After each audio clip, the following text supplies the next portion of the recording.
Las elecciones son periodos particularmente interesantes para el análisis político. Allí las divisiones sociales, los conflictos, las articulaciones de las relaciones de poder se hacen particularmente evidentes. El día de hoy quisiera discutir un poco algunas de las ideas generales sobre el análisis de estas últimas elecciones.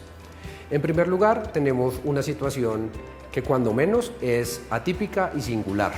Por un lado, tenemos el crecimiento bastante marcado de sectores de oposición y de sectores que se consideran alternativos, como el Pacto Histórico, alcanzando 16 curules en Senado, y por el otro tenemos el fortalecimiento al mismo tiempo de los partidos tradicionales.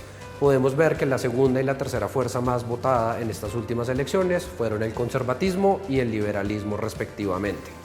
¿Qué nos dice esto? ¿Qué ideas podemos tener? Por un lado, podríamos pensar que hay una brecha muy marcada entre lo que ocurre entre las zonas rurales y las zonas urbanas. Posiblemente no es descabellado pensar que la representación de los partidos tradicionales en las zonas rurales sigue siendo mayoritario y sigue siendo bastante fuerte. En segundo lugar, con el marco de las consultas de los diferentes partidos, podemos darnos cuenta de un aparente debilitamiento del centro. ¿Esto necesariamente significa que tenemos una mayor polarización en el contexto colombiano? Creo que no. Creo que es bastante apresurado pensar en términos de polarización, dado que la mayoría de la población hoy en día se representa a sí misma como personas de centro y tal vez las votaciones que vemos dispersas por la derecha o por la izquierda pueden responder mucho más a un voto de castigo o seguramente también tienen que ver con consideraciones estratégicas de votantes particulares.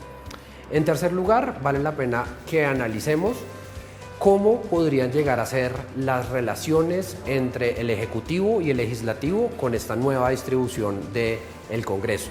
Y de entrada podemos ver que al próximo gobierno va a tener un enorme desafío al momento de crear consensos.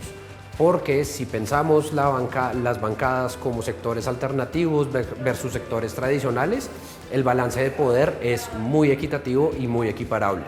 Finalmente, vale la pena que pensemos en cómo este nuevo panorama dentro del Congreso puede afectar las elecciones presidenciales.